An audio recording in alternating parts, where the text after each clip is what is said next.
So Rasa living is just such a beautiful concept and reality that you have created. Because the rus is the nectar, the sweetness, the juice in life. And why not make that your reason for living? That's it. That's so beautiful. Thank you.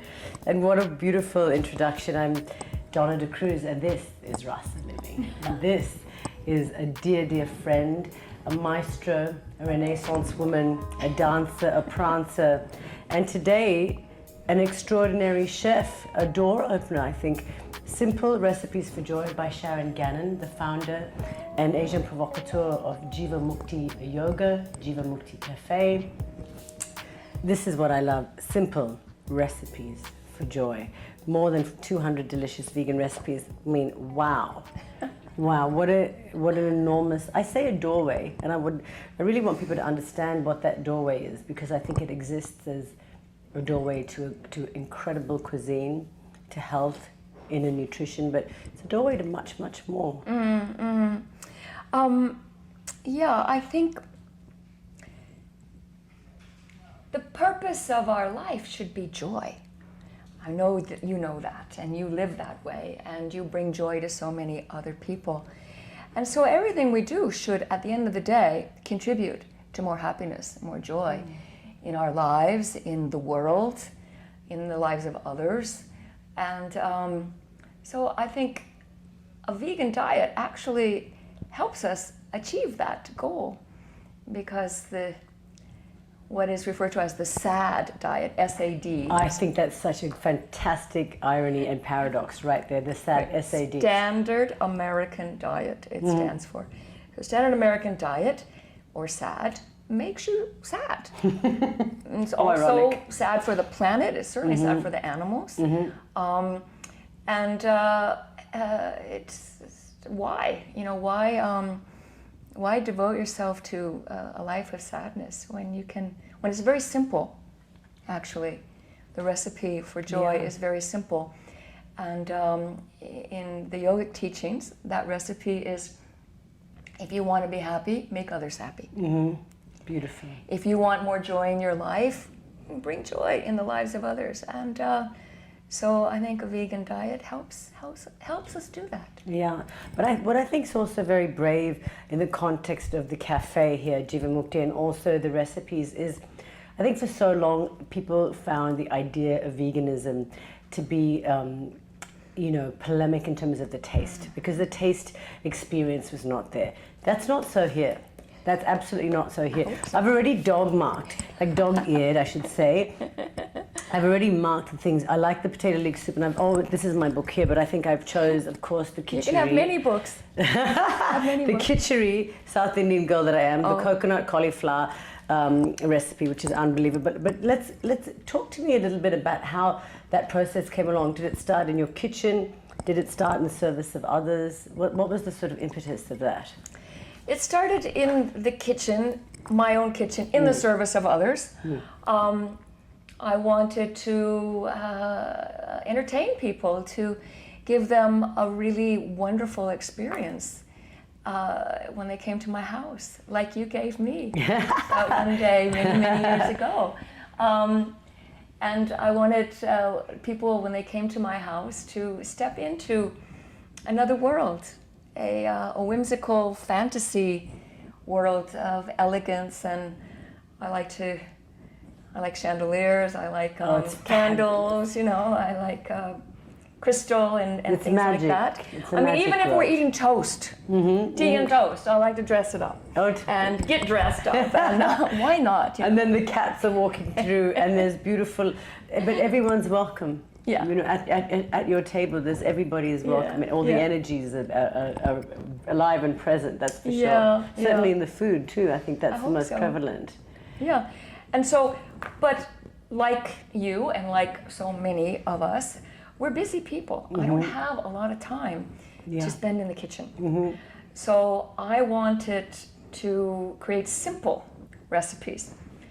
And I feel that if I have to spend more than an hour preparing dinner, I failed. So how about 15 minutes? Can we do it 15 minutes? Yeah, dinner needs to be prepared. I mean, prepared meaning including the table set, Yeah. the food on the table, in less than an hour. Yes. That's always my Absolutely. goal. Yeah. That's amazing, and I think you pull it off. Let me ask you, when you came to actually marry the idea of Jivamukti yoga, which people know as a place where you come and practice, and it's physical, let's say, it exists in that domain, then the cafe as an expression of it, was it it feels like it was just such a easy and compassionate next step? Was it? Yeah. It was, no? Well, ahimsa is one of our 5 tenets Yes. of the Jivamukti yoga method. Ahimsa, non-harming, and that for us translates very easily into a vegan diet. And we would talk a lot about veganism and eating nutritious food, compassionate food. But talking is one thing. But cooking for people and providing them with the food is a lot more, it hits home. It makes it more real.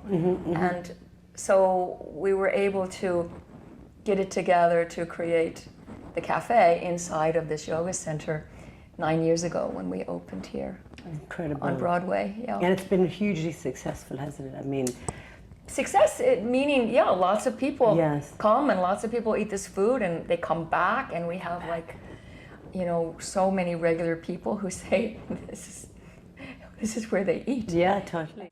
One of the things that I wanted to actually also talk about, Sharon, was I think when I say that it's a doorway here, it's a doorway to body, mind, emotional well-being. And I think the way we feed the body and transform it, and allow it then to do what it's here to do in the dharmic sense, meaning your real purpose here. I think that's something very magical I've always felt about Jivamukti and about the work that you and David do. And I wanted to ask you about that specifically because I think we've been led to believe a lie in so many ways along this line of this SAD, this standard American diet. And just to give it context, the standard American diet has led us to think that we should eat certain proteins and have certain things in our diet, and we'll get to that. We also are now living in times where we think that it's perfectly okay. People are talking about being gluten-free as a response to having real dis-ease. So let's talk about this, because I've come from the place where I think, illness, well-being is not the lack of disease, right? You have a different idea about really what well-being is and what that means on a day-to-day basis, on a moment-by-moment basis. Yeah, I come from a yogic tradition. And yoga teaches that whatever you want in life you can have if you make it happen for others. So if you want to be happy, you can be happy if you contribute to the happiness of others. And eating meat and dairy products, come on, it just doesn't contribute to happiness. But this is not idle philosophy. Let's talk about that because I think people don't really understand the impact. And it's such a social conversation, but there's impact here, there's real information here, there's real data I think that people need to access. And you guys, this is not Yeah, there's idle. some ugly, dark stuff, but let's be exposed to the truth and move forward in a bright way to build a better future for ourselves and the planet, for goodness sake. So when I say, eating meat and dairy products does not contribute to happiness for the animals, definitely. The animals are slaves, they're exploited, and at the end of the day, they're killed. They're murdered, and the raising of animals for food is the biggest cause of water pollution in the world today. It uses more water than any other industry, and it is the biggest cause of global warming, that's a fact. These are just not my opinions or theories. These are proven facts. And certainly meat and dairy products does not contribute to human health.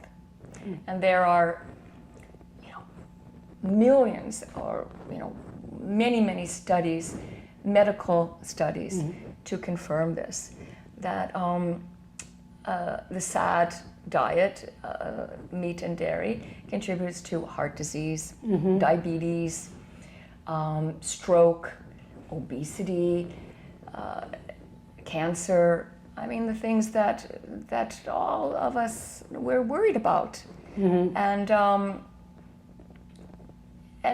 you know, yoga teaches us about karma. Yes. Whatever we do will come back to us. And when you learn about what's happening with those animals,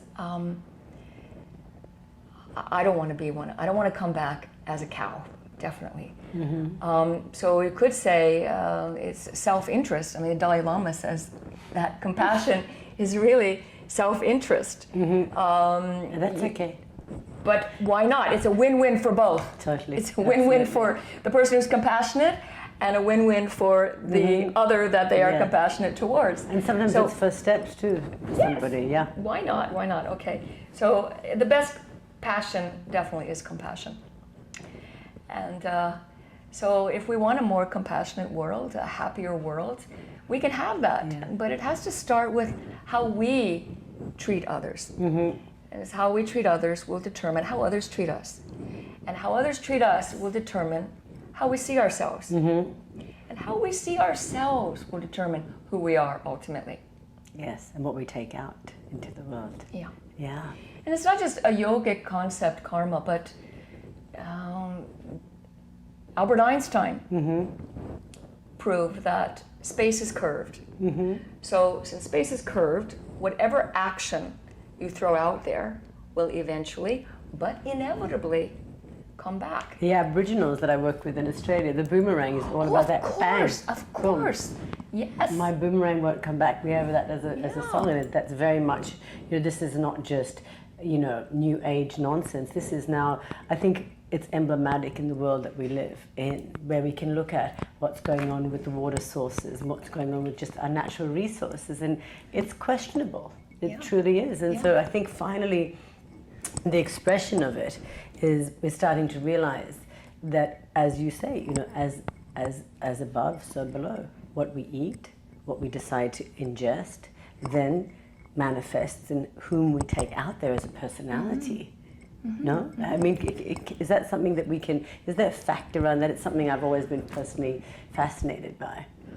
I think in our culture, we are conditioned to feel that as individuals, we don't matter much. That our actions don't really have an effect, that our actions don't have an effect on our own life or on the lives of others or in the greater world. And that's totally rubbish. Everybody's actions have a tremendous effect, for good or for not so good. Yes. So you don't have to even subscribe to the idea of a unified field of consciousness. You just have to realize, you know, as I do this, I can see the effect on a child, or I can see an effect on an animal. We all know what it is to touch somebody and to be touched by somebody, and that plays out in so many different ways and in a multifarious, I think, layers of humanity. You know, the title of the book, the joy, you know, once again, the yogic teachings say that joy is our essence, that the universe is composed of joy, that is the truth, and that within each one of us is joy, that we can't go out and get it. It is who we really are. We just have to access it, no? Yeah, it's who we really are. And so, simple recipes. How do we realize that joy? How do we live that joy? How do we experience that joy? And the recipe, or the way to, the path to, the instructions say, enhance the lives of others, increase their joy, and your own will be assured. Yes. I like that. Yes. That's simple. That's very, I mean, it's nothing new. Do unto others as you would have them do unto you. I mean, we hear it. We've been hearing it. It's in every spiritual tradition and certainly every religion. But I think we've got to take it, and that's what you're talking about.